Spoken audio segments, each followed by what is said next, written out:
objection to that point is self-explanatory. And now, with great pleasure, I call upon Mr. Shaw to speak for and against the motion.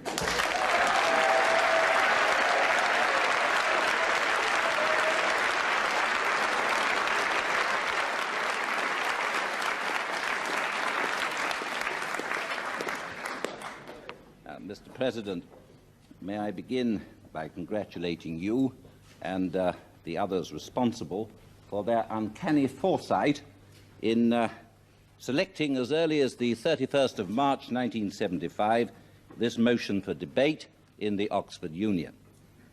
I don't know whether you had a hotline to number 10 or whether you simply inferred or your instinct led you to conclude that at that time there would in fact be a referendum, and the decision of such great importance as it is being taken by the whole country only 2 days after this debate was staged. But anyway, it is a singular triumph for you, sir, and I think we are all aware of this here tonight, that we are engaging in not just a debate in which the members of the Oxford Union are engaged, but we are conducting a debate which the whole country, or a very large part of it, is deeply concerned in, and which very many are watching, I believe, tonight. And may I also congratulate the speakers who have just put their case, not the case that I would myself accept, but nevertheless they put their case with obvious sincerity, although I think with a very significantly different emphases, as some have looked to the future in Europe from the point of view of perhaps some kind of union, of a federal union nature, for reasons which are obvious. Others, the original mover of the motion, was obviously deeply concerned that there should develop in Western Europe some new great center of power in the world, which carries with it implications, of course, for the security of the West and indeed the security of the whole world, and further implications about the integration of peoples, of governments, of the development of common institutions and the like. And I also congratulate very warmly indeed my own opposer, who has put the case already so very well. Now, sir, I'd like also to make my last bit of congratulation, which is to welcome the fact that the motion here puts without ambiguity the central question that the country will decide in 2 days' time. The central question is, of course, the question of whether we are going to say yes to entry to the common market. Well, whether we are saying yes, if Mr. Heath will only contain himself for one moment, his hour. He knows very well, and he wishes more ardently than anyone in Britain, that the gift of choice, which is now with the British people, was not theirs, because his, of course, his.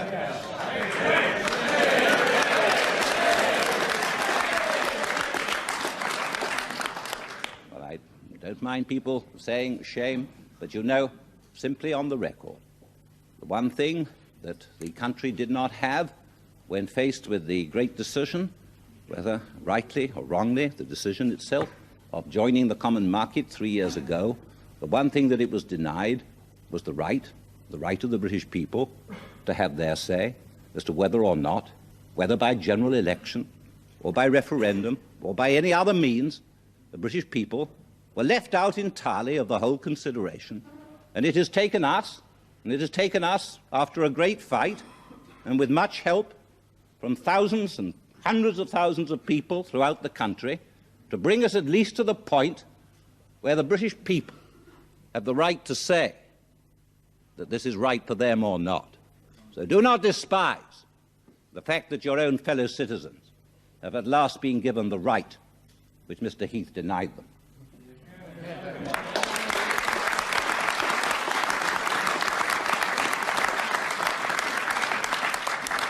Now, I want to say this.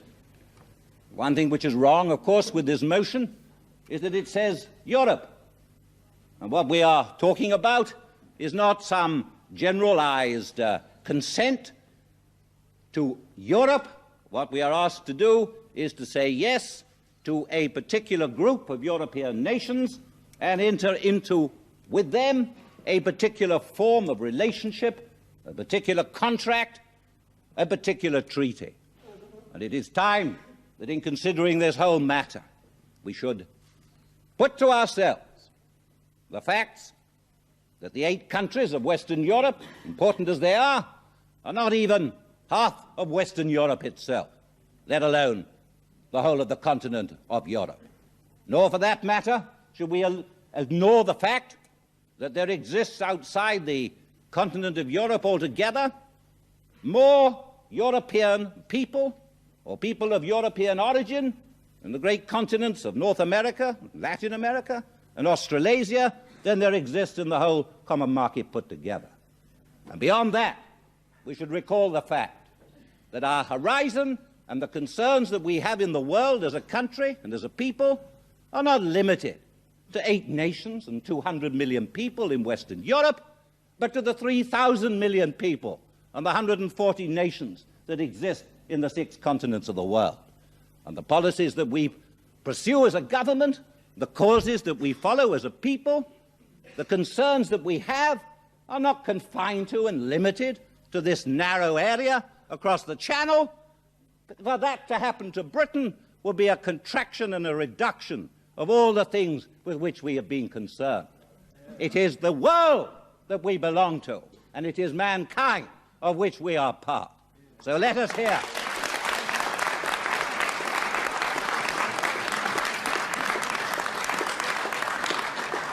Let us hear no more. Let us hear no more. Let us hear no more of the overwhelming importance in the world perspective of these 8 countries that exist on the other side of the Channel. Now, sir, of course, I think what we have to also remember is this. We have to remember what is involved in this particular treaty that Mr. Heath signed, not on my behalf, but he signed without the authority of the British people. What was taken on? Well, yes.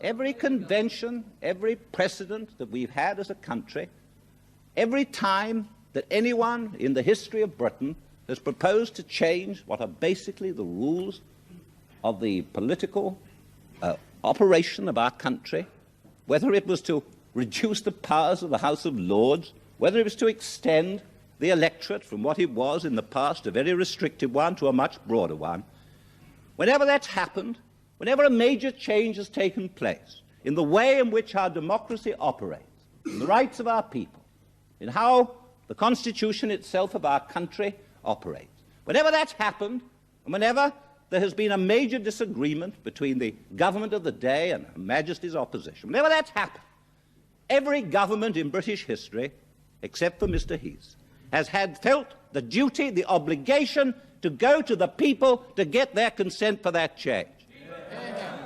He didn't do it. He didn't do it. And what is involved in the Common Market Treaty, in the Rome Treaty, is something which at last the country has understood goes far beyond any matter of economics, however important they may be, and I'll have something to say about that in a moment. But what it goes beyond is a simple but basic, of course, change in that Britain now has, for the first time, yes, a written constitution.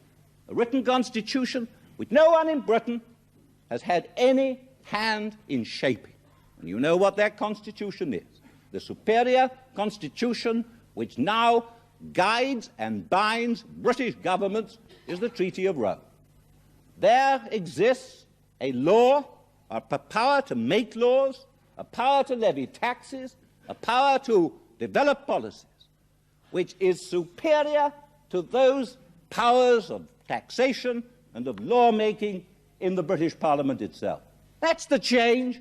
Don't tell me that that isn't something that doesn't matter to you. Well, if it doesn't matter to you, then something terrible has happened to the British people, because it is the power, precisely those powers, of deciding your own laws, which is the very heart of your own democracy. And if you don't think that doesn't matter, then by God, you are indeed a strange generation that has come to Oxford.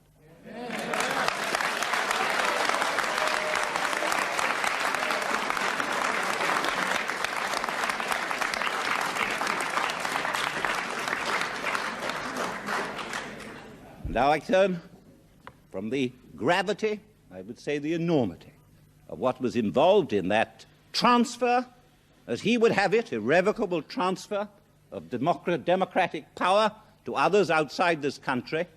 I turn from that to the actual nature, the actual consequences, as it were, of the treaty itself. I said it was not just a treaty about trade. If it was about cooperation, it was about many forms of cooperation. You wouldn't just have me opposing as I have opposed. Of course not. I believe in extending the area of trade and cooperation with Western Europe. Believe in it as strongly as anyone else. But there are within this treaty enormous provisions which have consequences for Britain, which are of the most serious kind. You'd be very foolish indeed if you sought to ignore them.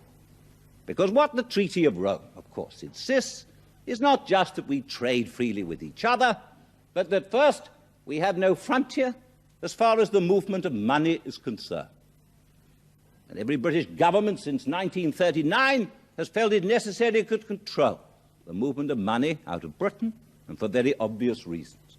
Not only is money free to move, but firms are free to move. That is part of the rights of the Treaty of Rome that it gives to business firms. And therefore, if governments in Britain are seeking, for reasons which you surely would understand, that is to say, to protect the employment and the livelihood of our own people, and if therefore they wish to exercise those controls to prevent money and firms moving out of Britain, the rights of the British Parliament will be overridden by the actual rules, regulations, and superior law of the treaty itself. Does it matter? Yes, I think it does. And on top of that, of course, you have got an agricultural food policy system. I do not believe that it is right for any elected government to hand to others such serious matters that affect the welfare of our whole nation. But it has, you may say, who indeed is responsible for Britain's food and agriculture today? And how much longer will it even be worth calling on the Ministry of Agriculture? You may say, oh, well, what a splendid fellow Monsieur Lardinois is. What a splendid fellow. No doubt, but I tell you this, he's not elected and he's not responsible to anyone in this land. He is the man who is deciding more than any other person the policies that affect the food and the agriculture of the whole of Western Europe. I do not think that that's a very happy arrangement. And of course, the policy that he's carrying out is the policy that is written into the treaty itself. That is to say, a policy which seeks to protect the entirely different structure of farming that has developed in Germany and France and elsewhere. Entirely different. And you know how different it is. If you've got 15% of your population working on small farms, as they have in France, or you have 8 or 9% in Germany, or 20% in Italy, compared with 3% in Britain, what kind of cost structure and food price structure do you expect to get? Well, of course, a protected agriculture on the continent of Europe is an entirely different thing from the kind of open policies that we've pursued ever since we made the great national decision to repeal our own corn laws, to get rid of taxes on imported food, and to develop, in partnership with our own people who went out to New Zealand and Australia and Canada and elsewhere, an ongoing and continuing relationship in the supply of food. Well, those who seek to frighten us now by saying, on the basis of the one special crisis year of 73-4, that somehow the world food situation has been totally transformed, and what was previously always recognized as one of the great handicaps and drawbacks of the common market, the agricultural policy and food prices, suddenly become an asset. They're talking through their hats. And indeed, even now, there is only one commodity, one foodstuff that we buy from Western Europe which is actually cheaper in the common market than it is in the world outside. And that won't last very long either. I'm referring to sugar. Wheat, maize, beef, butter, lamb, all the rest of it are today taxed and heavily taxed at the frontiers of the common market. And if the common market countries believe what so many gullible people in this country have been asked to believe in this last few weeks, that is to say that there was no more food in the rest of the world and the prices were permanently higher outside than in. Well, it's an extraordinary thing, isn't it? That the common market is clutching to its protective devices and won't even discuss them in the multilateral trade negotiations which are now taking place. So anxious to preserve the levies on imported food, the export subsidies to help get rid of their surpluses, the system of intervention that leads to the mountains of this and that, so anxious that they're not even prepared to discuss with the other countries of the world in what ways, in the general context of international trade, these things might be changed. Well, so there's that. And of course, the treaty went further. What was also involved in the signing of the Rome Treaty was the acceptance of arrangements for financing the whole common market affair. I won't go into details with that. It would take too long. But there is no one who knows and has studied these things who does not agree that the contribution that Britain is going to have to make, and I'm not thinking just of our gross contribution, but our net contribution, is wholly disproportionate to our actual, as it were, income within that of the total community, and is wholly damaging to this country. Indeed, our own estimates are that by the end of the 5-year transition period, that is to say 78, 980, something of the order of £300 to £400 million a year will flow net out of Britain for that reason alone. That is to say, our net contribution to the community's budget. I do not think that's in the interest of Britain. Nor do I think it's the interest of Britain that money and firms should be free to move there either. And if anyone doubts the gravity of that, I'll give them one illustration. In the 3-year period, 71, 2 and 3, Mr. Barber, you may remember him, allowed relatively free movement of money out of Britain to Europe. £1,000 million of British capital went into direct investment in plants, machinery, jobs on the European continent. And there came back £170 million at the same time. And when you think that in terms of numbers and prosperity there are 55 million of us and 200 million of them, is it not an extraordinary disproportion that that should be so? And can you not see the danger, the gravity of what that means for the future prosperity of this country, this generation, and those to come? And I say to you, this is not a treaty which in any way is a fair and equal treaty. It's not negotiated, it was accepted. Not one word, not a comma, let alone a clause, let alone a paragraph of the Rome Treaty. Not one comma has been altered in order to meet the perfectly legitimate and serious differences that exist between Britain and the common market. And now the experience itself, 3.5 years ago, when they were urging us to go in, oh, what a campaign it was. You've got to get in to get on, was the slogan of that day. £5 or £6 a week better off for Britain if we can only get into the common market. All the goodies were spread out, and Donald Stokes of Leyland buying one-page advertisements saying, all we need is a great domestic market of 250 million, and we will sweep Europe. And you know what has happened, and this is the one significance of the trade figure. I'm not arguing who cares about the actual details of the size. That doesn't matter. It's the trend. The trend. 3 years ago, 4 years ago, we were almost in balance with the common market countries. What's happened since?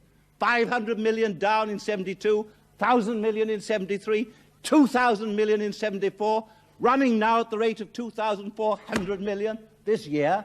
Don't you see what that's going to do to the prosperity of this country? You can't go on borrowing that.